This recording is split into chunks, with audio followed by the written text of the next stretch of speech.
And welcome back to part 12 of What If the Uzumaki clan lived in the leaf? So one thing I will address is someone actually brought up a relatively good point. I'm still going to probably go, well, let me explain the point, is that Obito giving Konan the Rinnegan doesn't quite work as, now I don't know if it's ever truly explained, but the logic is actually sound that the reason he gave it to Nagato was because Nagato was an Uzumaki and he had a lot more chakra, vitality, life force to be able to handle the Rinnegan. The reason he could only handle one Rinnegan to Obito is because he at least had Hashirama cells in him. Konan doesn't have either of those, so it doesn't actually work that he could give her the Rinnegan. However, I could see a scenario where he offered her the chance of more power, all that, and ultimately allowed... ultimately did some experimenting on her, turning her partly into a white Zetsu as well, to the point where, she could handle having the Rinnegan. Is that fanficky? Oh, hell yeah, it is. But every now and then, I will lean a little bit more on the fanfic side of What If. That is the key difference between What If and fanfic. With What Ifs, there's usually a change, but I keep to the story, albeit with whatever the changes are to the story based on the one change. With a What If, with a fanfiction, I could literally turn Konan into a rabbit that has demon wings and poops Lucky Charms. And that works in the story. That's the difference. You literally can do anything in your head with fanfiction. What Ifs, though, you have to stay with a certain structure. But you can still play around with it a bit. They're not mutually exclusive. Anyway. So, if we're in this case, I'm going to stick with the idea that Konan has the Rinnegan, which leads us down to two different points in the story. So, we are now up to I can't remember if it was the Itachi retrieval arc, the Sasuke retrieval arc, whatever the retrieval arc was. All I know is that it was Sasuke going to, deal with Itachi. And as always, when Sasuke's in the village, I always like the story idea of it's late at night. He's maybe sitting outside or whatever. If he's with someone, they're sleeping in the bed. He's just smiling. He's like, yeah, I'm a lucky guy, and then whatever. Here, he's not seeing anyone right now. So that doesn't work out. But he's looking at the moon, kind of enjoying the peace of the night. All of a sudden, he hears like, "Caw!" And there's a crow, and the crow suddenly turns into a kunai with a note attached to it. And so he sees the note. And, Itachi is asking him to meet him here. And so he's like, okay, what do I do? And ultimately, we cut to him eventually, meeting Kasame giving him the, giving him the go-ahead to pass in case anyone else is following him. No one else is passing. And he goes and he confronts Itachi. So they have their conversation, and the fight begins. Obviously, Genjutsu versus Genjutsu, and that would go exactly the same. Ninjutsu versus Ninjutsu. So 3 years and Sasuke having a fully matured Sharingan at this point. We know he developed the Kirin with Orochimaru. There's nothing to say he still couldn't develop it in Konan. So we still get that scene with the Kirin coming and smashing into the Susanoo, and then the Susanoo showing up. What is very different here is the fact that he has not had any of the body augmentation or drug augmentation, or the curse seal influence from Orochimaru, because Orochimaru died pretty early on. So that actually poses a pretty large problem for Sasuke. He's already very tough. And now his chakra reserve still might be very large, and he still might be able to throw a couple attacks out, but he throws the explosive tags out, all that. It's all just crashing. It's like, you have nothing, so tell me, little brother, is that all you have? You have nothing. You have nothing. Those eyes belong to me, little brother. And he's just walking closer. And finally says, I thought I had you. I had you, brother. But I guess you can't. I guess even I've got my own limitations. It's like, you just didn't nurture enough hatred, Sasuke. And you know what? You never will. To which Sasuke pulls out a kunai and, just throws it right at Itachi. And it's like, your last ditch effort is a kunai, Sasuke. How disappointing. So who says that was my last ditch effort? And all of a sudden, all of a sudden, the chakra of Susanoo is just quickly receives, like, what is, and then, what's going on? What? And then he just realizes, standing all around him are Minato, Kakashi and Team 7, Kakashi Team 7, several Uzumakis, including the clan head, and they're all using chakra seals to basically just absorb all the chakra out of the Susanoo, and obviously Itachi doesn't have the best reserves and stamina to begin with, thanks to his disease. It's never actually stated what his chakra reserve level was. I think it's stated to kind of be around average, but I can't be certain on that. I mean, I could maybe look it up, but I think I've read it's like only around average, maybe a little above. He's just got really good chakra control, and he sees that, and he realizes, and he looks down at the kunai, and there's the flying Raijin symbol, the flying Thunder God symbol on the kunai, and he realized that, you basically cut to a, if this were a manga, you cut to a flashback of him explaining what he's going to do and saying, "You gotta let me. I want to be able to do this on my own. If I can't do it on my own, though, I have backup for it. And I know you guys. I know you all have my back." And so, and Itachi's seeing this, and all of a sudden, as soon as the Susanoo finally recedes, chakra cups get slapped right on him. Just, and he's just looking around, actually shocked and impressed. And he looks at Sasuke, and he sees the look in Sasuke's eyes. Anger, but amazingly not hatred, because he found family and he found comrades and all this. And he looks around and he just looks at them and just smiles. You really grew. You really grew into something, Sasuke. And he just starts coughing up. I'm proud of you, little brother. And he just starts falling down. And Hinata's there, and I imagine Hinata, being probably the only one there, probably does have some medical training, but she's. First off, there's Tsunade there. Tsunade's still out in the world, by the way. Has never had a need to come back to the village. But she does probably have medical training. And, she's able to, and she's looking at him, she's examining him, like he's sick. It looks like he's been sick for a good couple years now. And he's coughing. He won't make it to the village in time for any sort of treatment. Even if he did, I don't think we have anything for him. It would take a medic of someone like Tsunade's probably to save him at this point. Best I can do is keep him stable for a little bit, just so we can get whatever information we can out of him. And it's like, do what you can. And Minato's like, do what you can. And Sasuke goes over and he talks and he has a conversation with his brothers. Why did you kill mom and dad? And Itachi looks at him and is just like, I already told you years ago. Yeah. And I bought it years ago, but I'm an adult now, and that just doesn't add up. That doesn't add up. Why are you still lying to me? And Itachi's like, I don't know I asked the fourth what happened. And Minato is finally, I didn't want to sanction it. I didn't. But I talked to, because here's the thing. People argued with me whether or not Minato would have sanctioned that. And a lot of people argue that he wouldn't. But honestly, even the third, even though he wanted peace, I don't remember if it was the third who actually did sanction it. But I know the third, definitely, who was older and just more tired, is like, we might not have a choice. So we know that with help from Obito and Itachi that he did that. And they knew that their massacre was on the rise. And I think here's one of the scenarios where he probably would have talked with the third Hokage about that, gotten his input, and just like, what can we do?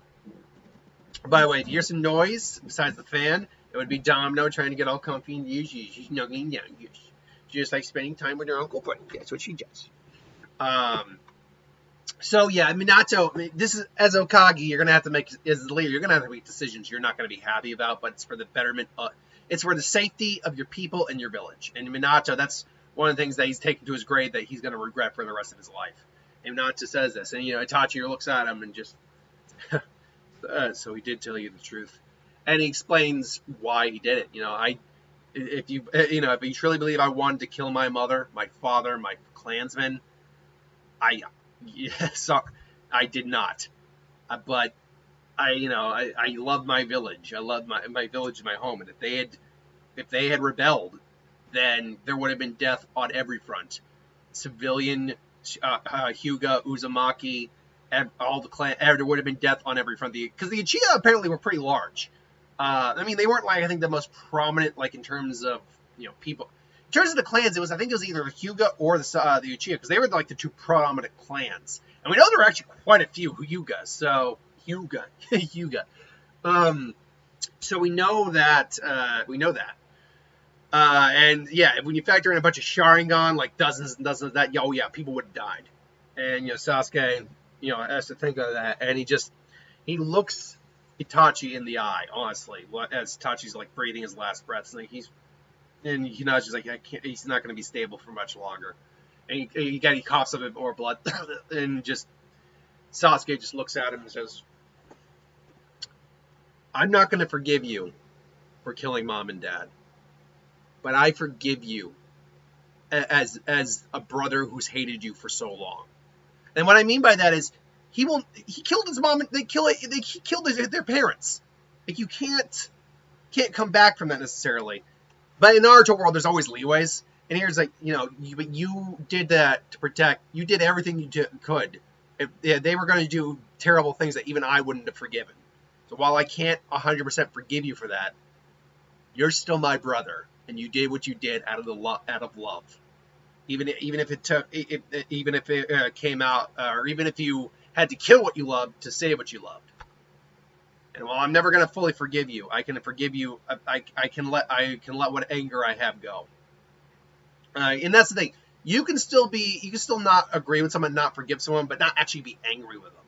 Like, you can be upset with it. I think it's basically Sasuke doesn't hate Itachi anymore in this, and Itachi kind of just has a soft smile on him as he can feel his life fading away, and just like, you really did grow into something special, Sasuke. Before he goes, like, I assume you read the stone tablet in the I can't remember the stone tablet in the Uzumaki clan combat. Uzumaki, what I'm talking about, the Uchiha clan combat, and he did to some degree, but he couldn't couldn't read it all because he doesn't have the Mangekyo. But he does say, it's like, well, make sure to take my eyes and keep them for yourself. You'll need them one day. And so he passes, and they make sure to seal his body, bring it back. They'll be sure to Sasuke's now, mourning loss of his brother, which obviously will activate his Mangekyo. So as they get back to the village, and luckily it's a very quick trip because they got the Flying Thunder God. They get back to the village. Someone is there to see them, and it's Jiraiya. Now, why is it Jiraiya? Because if you know the story, concurrently with this, Jiraiya didn't fare so well. Well, that is due to the fact that obviously he goes to the Rain Village, he encounters Konan, and honestly, he could even encounter like a paper clone of hers, which looks generally like what she's supposed to look like, only for him to actually meet Pain, which, remember, in this version is Konan now. Again, with a little experimenting on Obito's part. So, first off, Yaiko is still a main body, but I actually don't think he's the main body. I think, like, she presents herself with a female body, I imagine, normally. But Yaiko is still in there. The pain of the Deva, I don't know, that'd be the Deva path? I actually don't think Yaiko would be the Deva path in this version. I don't know, just my thoughts. By the way, why? I know Yaiko had orange hair, but why did they all have orange hair? Because Nagata doesn't have orange hair. Yeah, why do they all look alike now that I think about it? I mean, granted, different body shapes, sizes, all that, but the same hair color. Was there ever a reason for that? Because I know with like Obito and his six paths, they all had a Sharingan and a Rinnegan to express his six paths, but they didn't all look the same. Their appearance. Yeah, what was the deal with that? I don't know. But Jiraiya, again, goes toe-to-toe with, was the Animal Path? Prita Path. Was it not the Naraka? It was not the Naraka Path. What was the other one? Animal Prita. Not this. Animal Prita. I'm trying to remember the other. It was not the Azura. It wasn't the Deva. It was the Human Path? That's interesting. Why would you throw the Human Path at him? Anyway, I don't know. So yeah, he's going, they're fighting, And ultimately, it leads to Jiraiya going into Sage Mode. And fortunate and different here, Jiraiya isn't, when he comes out of that, big crest, is in a perfect Sage Mode. Now, why is this? First off, Jiraiya is stronger in this version than he is in the original. And this is due to the fact that without him having to chase after Orochimaru, the alleged spyware network that fans have made up for him, I mean, he still probably has that if he did have that. He spends a lot more time in the village, and with the Uzumaki's there, he's had a lot of time to actually grow stronger. So among other things, also his sealing and techniques are a lot better. And he was already the foremost seal master left in the world. But then when you have Uzumaki, it's like, no, Uzumaki's a little bit better. Then you have a Jiraiya who's been training a lot more effectively and has almost certainly mastered his Sage Mode. So they go toe-to-toe again, and he does the Great Ball Rasengan. And it gets absorbed by the Preta Path. He does summon. I do think he does still summon Ma and Pa, though, even though he's got a perfect Sage Mode here. Just to help him out. And they take down the 3 paths. But the difference here is that he's able to sense the pain that comes to try to take his arm off, and he's able to avoid that. So he's already got a better battlefield awareness in this version than he does in the original. But furthermore, he said, Pain apparently even admits that had he known Pain's secret, that he would not have been able to win against Jiraiya. And Jiraiya, being able to kind of sense things out here, is able to actually pinpoint where, thanks to Ma and Pa as well, where Konan is. Unfortunately, he has to get through all these guys, and then with like the Deva Path and all that, he's not having an easy time. But fortunately, Jiraiya is not without other things under his belt to help. For instance, Shadow Clone Jutsu is under his belt. And being, again, a Seal Master prior to the Uzumaki in their canon, and now with the Uzumaki there, ultimately uses a barrier seal to keep them all in there. Now, Deva Path tries to blast away with the Deva, forcing me with the Almighty Push. It does not work. As a strong charge shield. Then the Preta Path tries to come in, only for Jiraiya to basically, one of the Jiraiya clones to basically come in and just crack its neck with the Frogata. And then it's like, oh, now they got that one out of the way. All of a sudden, Jiraiya creates another Great Ball Rasengan, only this one starts to glow red hot, because within all those years between Minato, Naruto, and him, oh yeah, anyone here who knows the Rasengan has a elemental Rasengan. Jiraiya, we know, I believe, had fire and earth as his type, so I imagine he just creates basically a giant F-off sun Rasengan. Sage our burning sun Rasengan! I just made that name up. I like that name, though. Burning sun Rasengan! And he basically, like, again, David has to try to blow it away, but the attacks are so powerful. It's one of those attacks that he can't necessarily blow away immediately. So it actually... And even if he tried to blow it away, they're stuck in a barrier, so it ends up roasting over half the panes. To which the Rocket Path basically is the only one left besides the Deva. To which all of a sudden the seal breaks down, and they get caught in the Genjutsu again, thanks to Ma and Pa. It's like, oh Jesus, lad! And all of a sudden he just skewers them both, just and just brings them down. And he does basically the Naruto thing, where he notices the chakra coming off the rod, stabs it, figures out what Konan is, and goes to find her, and ultimately confronts her. And hello, Konan, you're not looking as well as you used to.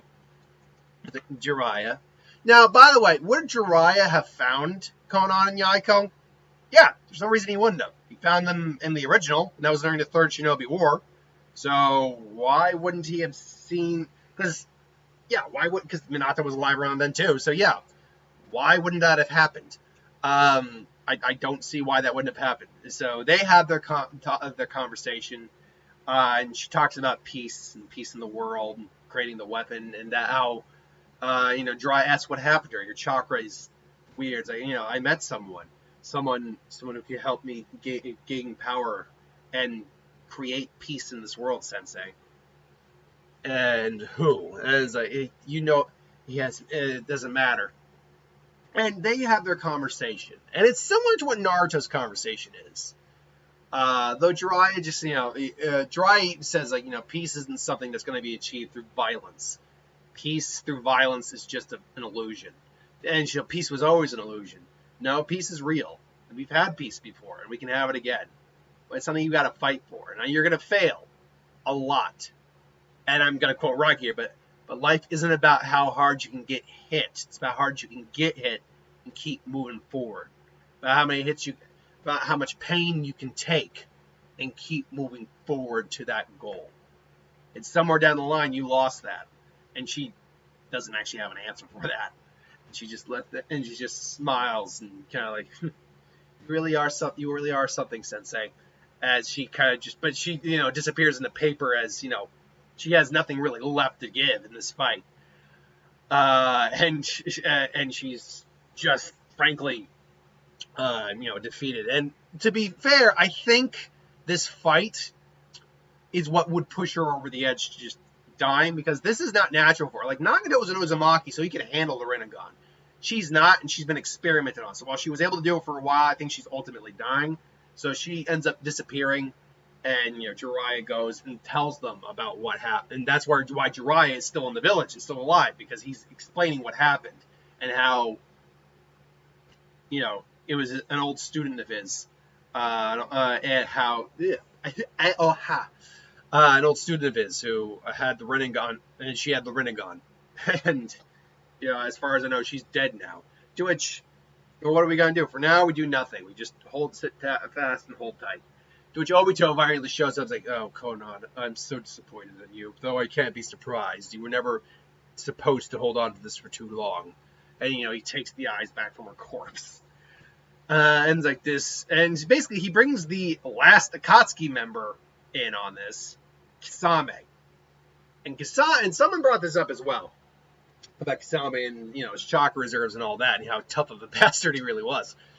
And he did actually give me the idea for this. So thank you for that person. Who basically, Obito basically reveals who he is. I mean, he still claims to be, he's the third Mizukage, all that. Remember, Obito had a seal placed on him near the very beginning that has limited his power, and seals just don't fade away over time. They can last pretty much forever. And he's had a chakra restricting seal the whole time. And he basically asks Kisame, tell me, what would you do for that piece? What would you do? And Kisame is like, what do you have in mind? Well, you would have to, and he just says, you'd have to die. But on the flip side, we would actually, your death would almost ensure us being able to do this. And Kisame was like, don't really have any interest in dying. You'd be dead. You'd be dead, maybe in the physical sense, but you could still live on and just see this through the see this through the eyes of victory. And Kisame ponders this. He's like, can you be certain of it? There's no certainties left, Kisame. Only opportunities. But I can tell you that this will give us the opportunity for an almost certain victory. It's like, let's do it. And so at the 23-minute mark, we cut to maybe a few weeks later, and there is a resounding boom at the gates of the Leaf. Minato, the Okai, all that. And, I mean, don't get me wrong, Zetsu's there too still. And through a combination of things, we see one individual walking up with a giant weapon on his back. And there he stands, Kisame, chakra rods in place, Rinnegan blazing, both Rinnegan, because of the sheer amount of chakra he has. We can tell he had a lot of vitality. And there's also apparently there's also, as well as, this weird aura around him. And this is most likely due to the fact that, and while it's Kisame, he looks a little different. Like, he's got this black skin, all that. And that's because Black Zetsu is, I knew I wanted to incorporate Black Zetsu in this. Black Zetsu is helping to puppeteer his body. And through the Black Zetsu, also Obito is basically puppeting him. It's a combination of Zetsu, Genjutsu, reanimation of the dead, and all that to create this kind of unstoppable Hulk who somehow still loves the chakra of. So he's there. It's like, hello, Leaf. And it's the voice of Obito through him. Hello, Leaf. I'm here for your tail piece. And so, Zombie Rinnegan Zetsu Obito Kasame is here for the Nine Tails. And that is where we're ending. This is about as fanficky as I think I've ever gone here. So, had fun with that, folks. We'll be dealing with that in the next part. Till then, thanks for watching. Hope you enjoyed. Like, comment, share, subscribe. And I'll see you for the next one. I got to record 2 videos for tomorrow. Thanks for watching. See you later.